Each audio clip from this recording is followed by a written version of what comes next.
शुक्लाम्बरधरं विष्णुं शशिवर्णं चतुर्भुजं प्रसन्नवदनं ध्यायेत् सर्वविघ्नोपशान्तये। व्यासं वसिष्ठनप्तारं शक्तेः पौत्रमकल्मषम् पराशरात्मजं वन्दे सुखतातं तपोनिधिं।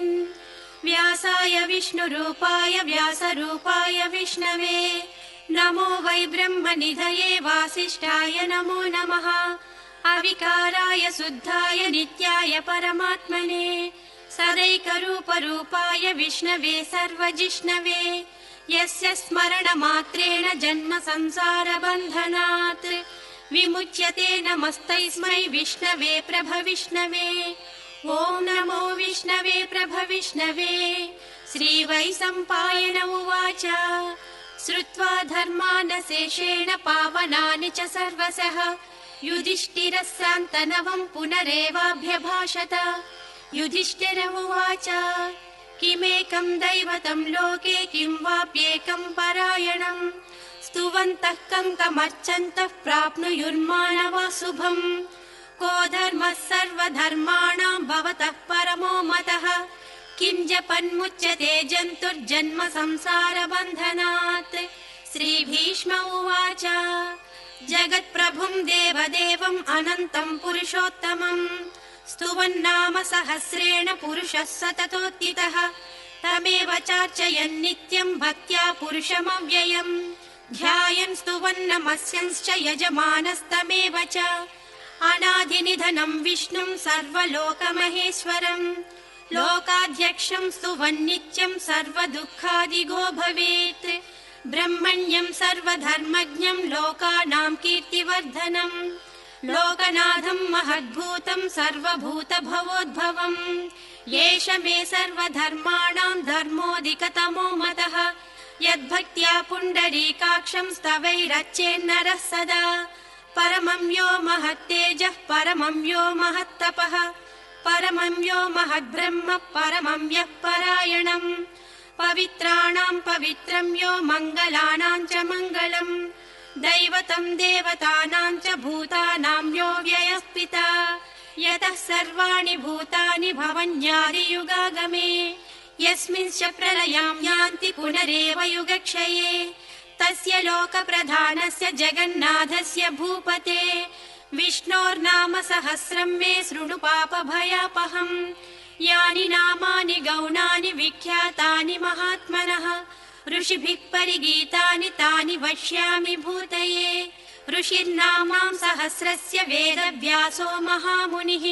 छन्दोऽनुष्टुप् तथा देवो भगवान् देवकीसुतः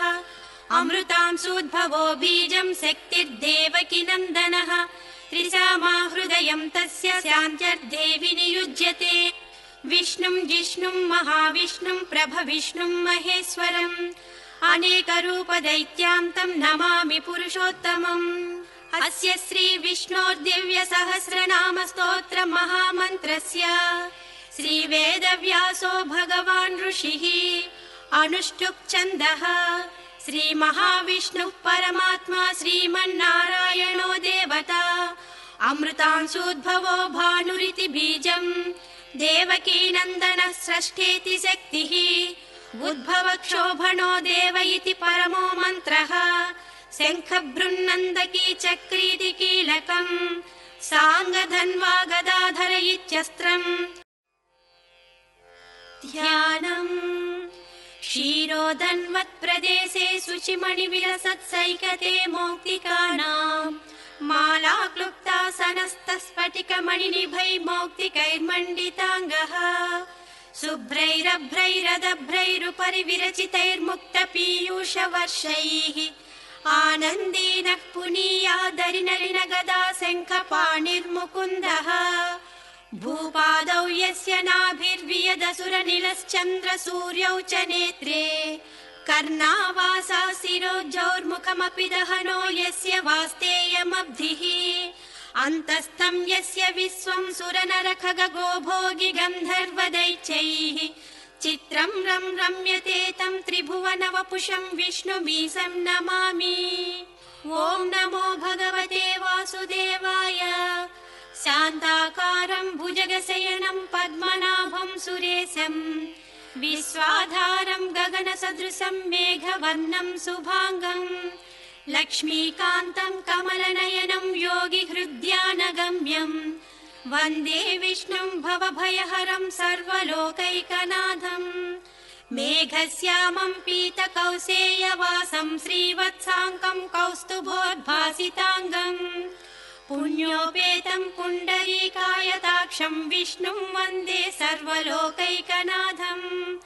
नमः समस्तभूतानाम् आदिभूताय भूभृते अनेकरूपरूपाय विष्णवे प्रभविष्णवे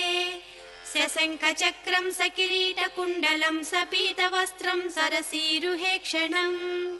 सहारवक्षस्थलशोभिकौस्तुभं नमामि विष्णुं शिरसा चतुर्भुजम् छायायां पारिजातस्य हेमसिंहासनोपरि आसीनमम्बुदश्याममायताक्षमलङ्कृतं चन्द्राननं चतुर्बाहुं श्रीवत्साङ्कितवक्षसं रुक्मिणी सत्यभामाभ्यां सहितं कृष्णमाश्रये। ॐ विश्वं विष्णुर्वषट्कारो भूतभव्यभवत्प्रभुः भूतकृद्भूतभृद्भावो भूतात्मा भूतभावनः भूतात्मा परमात्मा च मुक्तानां परमागतिः अव्ययः पुरुषः साक्षी क्षेत्रज्ञोऽक्षर एव च योगो योगविदां नेता प्रधानपुरुषेश्वरः नारसिंहवपुः श्रीमान् केशवः पुरुषोत्तमः सर्वः सर्वस्सिवस्थाणुः भूतादिर्निधिरव्ययः सम्भवो भावनो भर्ता प्रभवः प्रभुरीश्वरः स्वयंभू शम्भुरादित्यः पुष्कराक्षो महास्वनः अनादिनिधनो धाता विधाता धातुरुत्तमः अप्रमेयो हृषीकेशः पद्मनाभो मरप्रभुः विश्वकर्मा मनुस्त्वष्टा सविष्टस्तविरो ध्रुवः अग्राह्यः शाश्वतः कृष्णो लोहिताक्षः प्रतर्दनः प्रभूतः त्रिककुब्धाम पवित्रं मङ्गलं परम् ईशानः प्राणदः प्राणो ज्येष्ठः श्रेष्ठः प्रजापतिः हिरण्यगर्भो भूगर्भो माधवो मधुसूदनः ईश्वरो विक्रमी धन्वी मेधावी विक्रमः क्रमः अनुत्तमो दुराधर्षः कृतज्ञः कृतिरात्मवान् सुरेशं शरणं शर्म विश्वरेतः प्रजाभवः अहं संवत्सरो व्याळ प्रत्ययः सर्वदर्शनः अजः सर्वेश्वरः सिद्धः सिद्धिः सर्वादिरच्युतः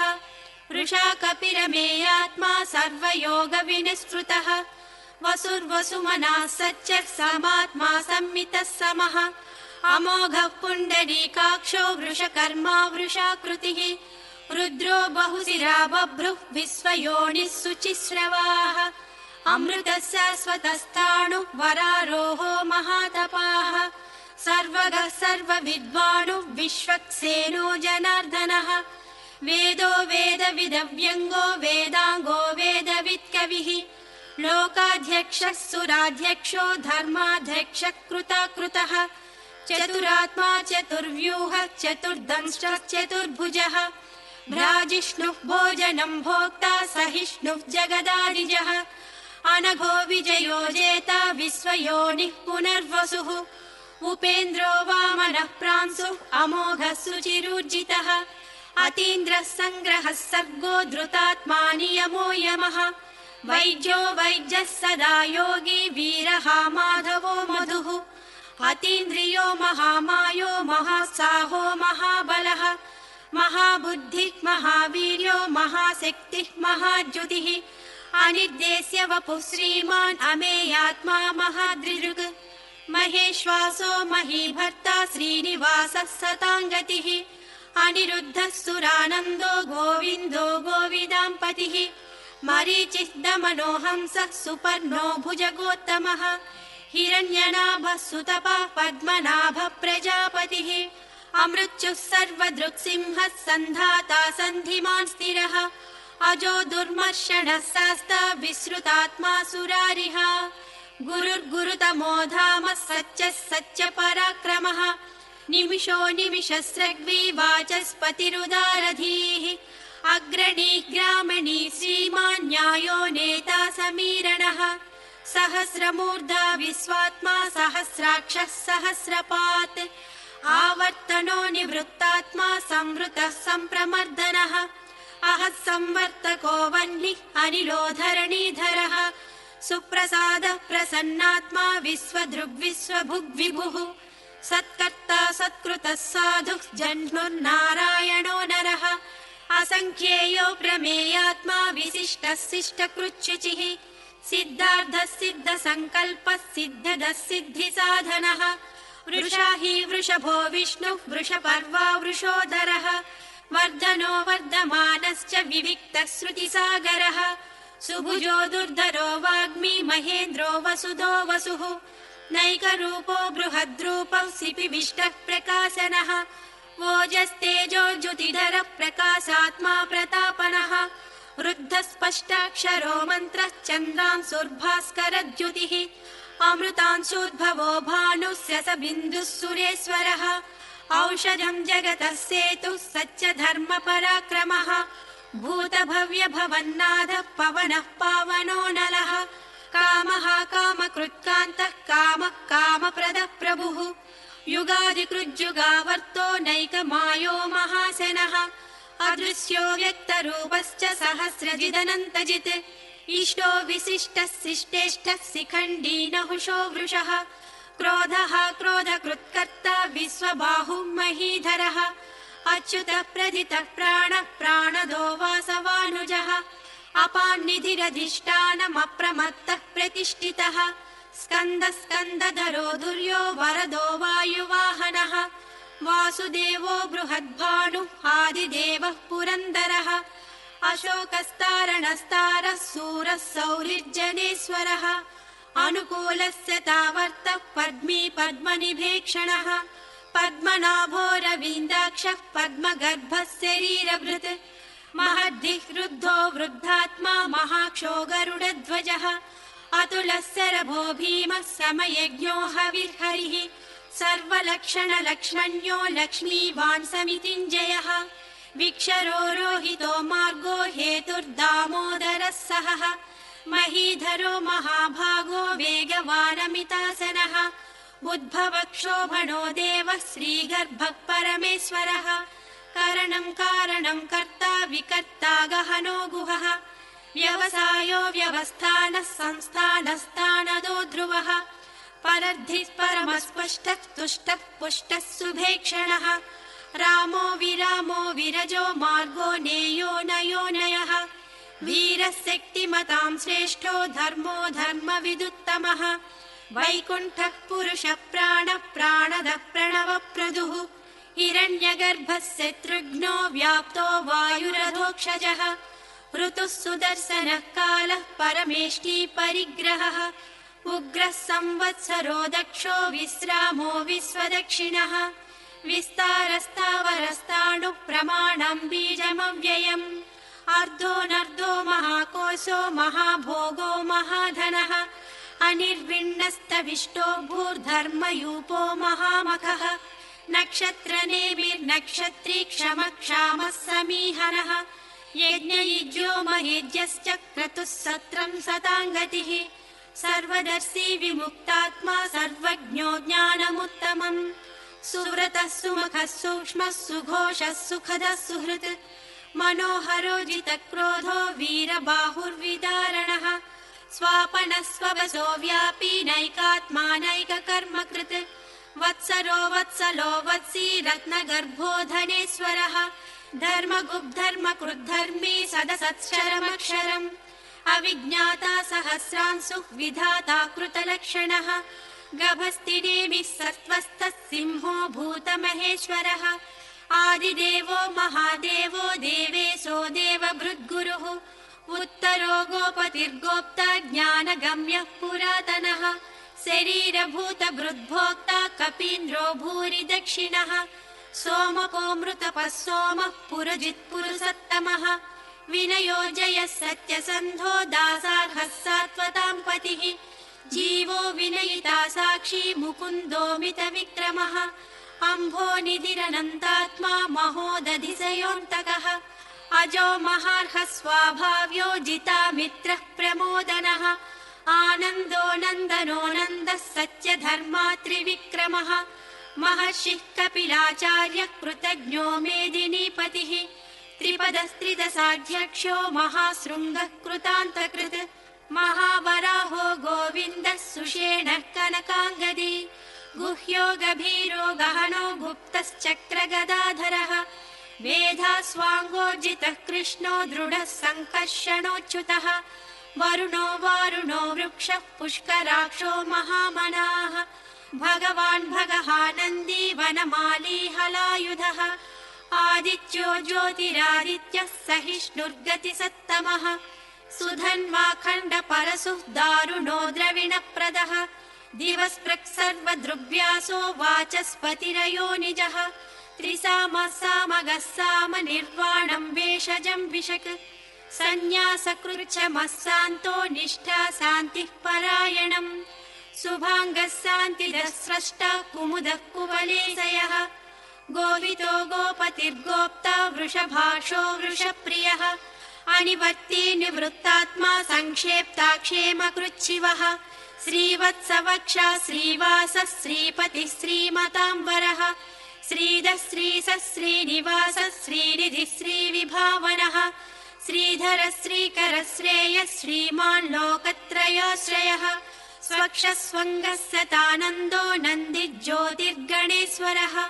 विजितात्मा विधेयात्मा सत्कीर्तिश्चिन्न संशयः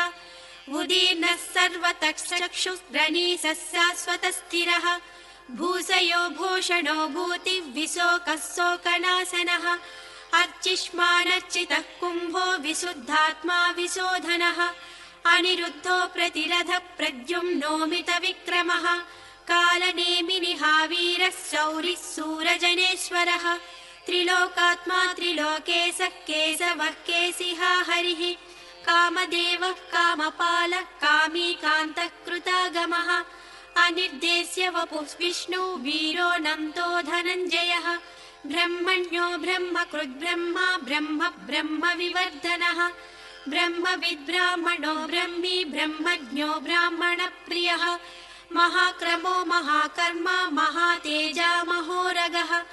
महाक्रतुर्महायज्वा महायज्ञो महाहविः स्तव्यस्तव प्रियस्तोत्रं स्तुतिस्तोतारणप्रियः पूर्णः पूरयिता पुण्यः पुण्यकीर्तिरनामयः मनोजवः तीर्थकरो वसुरेता वसुप्रदः वसुप्रदो वासुदेवो वसुर्वसुमनाहविः सद्गतिः सत्कृतिः सत्ता सद्भूतिः सत्परायणः शूरसेनो यदुश्रेष्ठः सन्निवासः सुयामुनः भूतवासो वासुदेवः सर्वासु निलयो नलः दर्पः दर्पदो दृप्तो दुर्धरोधा पराजितः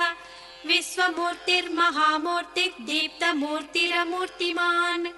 अनेकमूर्तिरव्यक्तः शतमूर्तिः शताननः एको नैकः स वः किं यत्तत्पदमनुत्तमम् लोकबन्धुः लोकनाथो माधवो भक्तवत्सलः सुवर्णवर्णो हेमाङ्गो वराङ्गश्चन्दनाङ्गदी वीरः विषमः शून्यो घृतासीरचलश्चलः अमानीमानदो मान्यो लोकस्वामी त्रिलोकधृत् सुमेधा मेधजो धन्यः सत्यमेधाधराधरः तेजो वृषो ज्युतिधरः सर्वशस्त्रभृताम्बरः प्रग्रहो निग्रहो व्यग्रो नैकशृङ्गो गदाग्रजः चतुर्मूर्तिः चतुर्बाहुश्चतुर्व्यूहश्चतुर्गतिः चतुरात्मा चतुर्भावश्चतुर्वेदविदेकपात् समावर्तो निवृत्तात्मा दुर्जयो दुरतिक्रमः दुर्लभो दुर्गमो दुर्गो दुरावासो दुरारिः शुभाङ्गो लोकसारङ्गः सतन्तुस्तन्तुवर्धनः इन्द्रकर्मा महाकर्मा कृतकर्मा कृतागमः उद्भवः सुन्दरः सुन्दो रत्ननाभः सुलोचनः अर्को वाजसनः शृङ्गी जयन्तः सर्वविजयी सुवर्णबिन्दुरक्षोभ्यः सर्वभागीश्वरेश्वरः महाह्रदो महागर्तो महाभूतो महानिधिः कुमुदः कुन्दरः कुन्दः पर्जन्यः पावनोऽनिलः अमृतासोऽमृतवपुः सर्वज्ञः सर्वतोमुखः सुलभः सुरतः सिद्धः शत्रुजिः शत्रुतापनः न्यग्रोधोदुम्बरो स्वस्थश्चाणूरान्ध्रनिषूदनः सहस्रार्चिः सप्तजिह्वः सप्तैधा सप्तवाहनः अमूर्तिरनघोचिन्त्यो भयकृद्भयनाशनः अणुर्बृहत्कृशस्थूलो गुणधृन्निर्गुणो महान् अधृतस्वधृतस्वास्य प्राङ्वंशो वंशवर्धनः भारभृत्करितो योगी योगी स सर्वकामदः आश्रमश्रवणक्षामः सुपर्णो वायुवाहनः धनुर्धरो धनुर्वेदो दण्डो दमयिता दमः अपराजितः सर्वसहो नियन्ता नियमो यमः सत्त्ववान् सात्विकः सत्यः सत्यधर्मपरायणः अभिप्रायः प्रियार्होर्हः प्रियकृत्प्रीतिवर्धनः विहाय सगतिर्ज्योतिः सुरुचिः हुतभुग्विभुः रविर्विरोचनः सूर्यः सविता रविलोचनः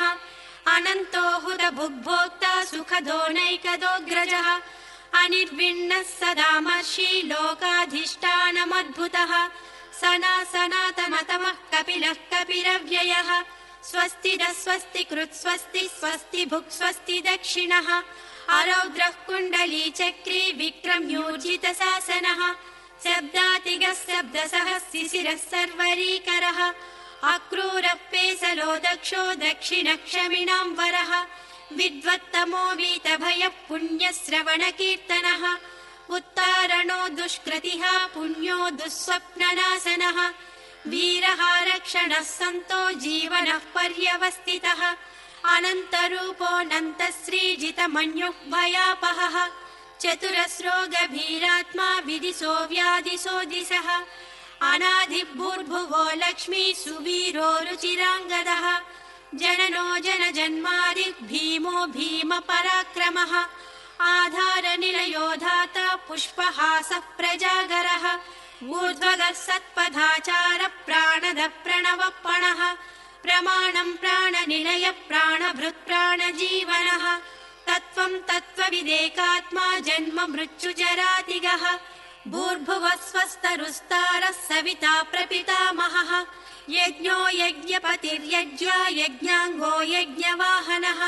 यज्ञभृत् यज्ञकृत् यज्ञी यज्ञभुक् यज्ञसाधनः यज्ञान्तकृत् यज्ञगुह्यमन्नमन्नाद एव च आत्मयोनिः स्वयं जातो वैखानः सामगायनः देवकीनन्दनः स्रष्टा क्षितीशः पापनाशनः शङ्खबृन्नन्दकी चक्री साङ्गधन्वा गदाधरः रथाङ्गपाणिरक्षोभ्यः सर्वप्रहरणायुधः सर्वप्रहरणायुध ॐ नम इति वनमाली गदी साङ्गी शङ्खी चक्री च नन्दकी श्रीमन्नारायणो विष्णुः वासुदेवोऽभिरक्षतु वनमाली गदी साङ्गी शङ्खी चक्री च नन्दकी श्रीमन्नारायणो विष्णुः वासुदेवोऽभिरक्षतु वनमाली गदी साङ्गी शङ्खी चक्री च नन्दकी श्रीमन्नारायणो विष्णुः वासुदेवोऽभिरक्षतु फलश्रुतिः इतीदं कीर्तनीयस्य केशवस्य महात्मनः नाम्नां सहस्रं दिव्यानाम् अशेषेण प्रकीर्तितम् य इदं शृणुयान्नित्यं यश्चापि परिकीर्तयेत् नाशुभं प्राप्नुयात् किञ्चित् सोमुत्रेह च मानवः वेदान्तगो ब्राह्मणः स्यात् क्षत्रियो विजयी भवेत्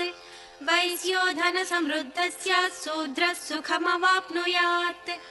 धर्मार्थी प्राप्नुयात् धर्ममर्थार्थी चार्धमाप्नुयात् कामानवाप्नुयात् कामी प्रजार्थी चाप्नुयात् प्रजाम् भक्तिमान्यः सदोत्थाय शुचिः सद्गतमानसः सहस्रं वासुदेवस्य नाम्नामेतत् प्रकीर्तयेत् यशः प्राप्नोति विपुलं याति प्राधान्यमेव च अचलां श्रियमाप्नोति श्रेयः प्राप्नोत्यनुत्तमम् न भयं क्वचिदाप्नोति वीर्यं तेजश्च विन्दति भवत्यरोगोद्युतिमान् बलरूपगुणान्वितः रोगार्तो मुच्यते रोगात् बद्धो मुच्येत बन्धनात्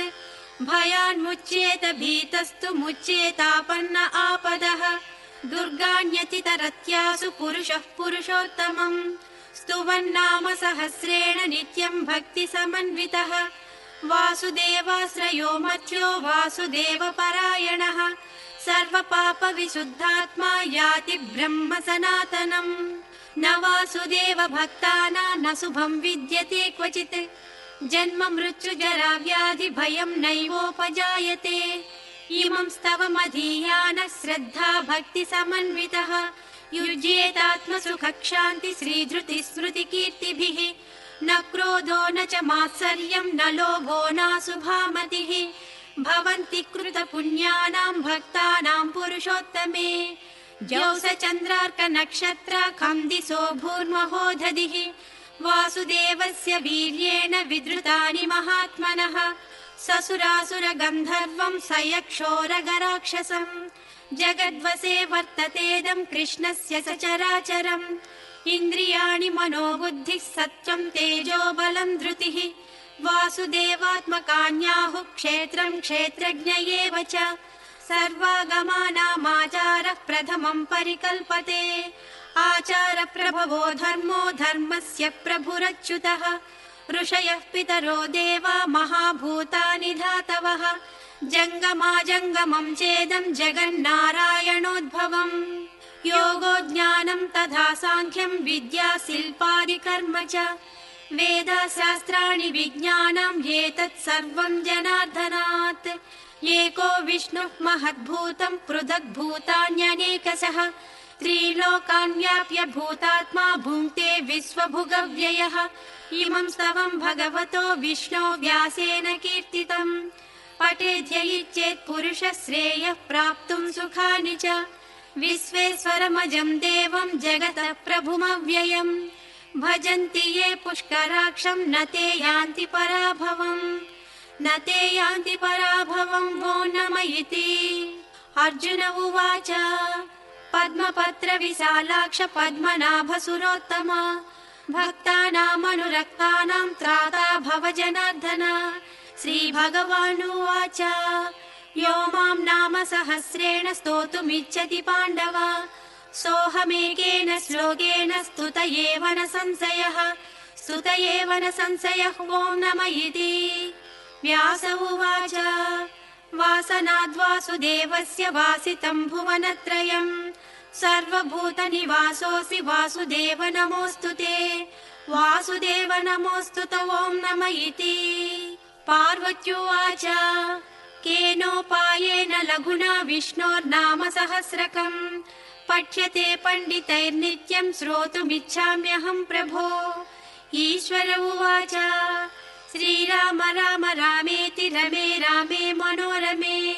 सहस्रनाम तत्तुल्यं राम नाम वरानने श्रीराम राम रामेति रमे रामे मनोरमे सहस्रनाम तत्तुल्यं राम नाम वरानने श्रीराम राम रामेति रमे रामे मनोरमे सहस्रनाम तत्तुल्यं राम नाम वरानने राम नाम वरानने ॐ नम इति ब्रह्मोवाच नमोऽस्त्वनन्ताय सहस्रमूर्तये सहस्रपादाक्षि शिरोरुबाहवे सहस्रनाम्ने पुरुषाय शाश्वते सहस्रकोटियुगधारिणे नमः सहस्रकोटियुगधारिण ॐ नम इति सञ्जय उवाच यत्र योगेश्वरः कृष्णो यत्र पार्थो धनुर्धरः तत्र श्रीर्विजयो भूतिः ध्रुवा नीतिर्मतिर्मम श्रीभगवानुवाच अनन्याश्चिन्तयन्तो मां ये जनाः पर्युपासते तेषां नित्याभियुक्तानां योगक्षेमं वहाम्यहम् परित्राणाय साधूनां विनाशाय च दुष्कृताम् धर्म संस्थापनार्थाय सम्भवामि युगे युगे आर्ता विषण्णा शिथिलाश्च भीताः घोरेषु च व्याधिषु वर्तमानाः संकीर्त्य नारायण शब्दमात्रं विमुक्त दुःखाः सुखिनो भवन्तु कायेन वाचा मनसेन्द्रियैर्वा बुद्ध्यात्मना वा प्रकृते स्वभावात् करोमि यद्यत् सकलं परस्मै नारायणायेति समर्पयामि।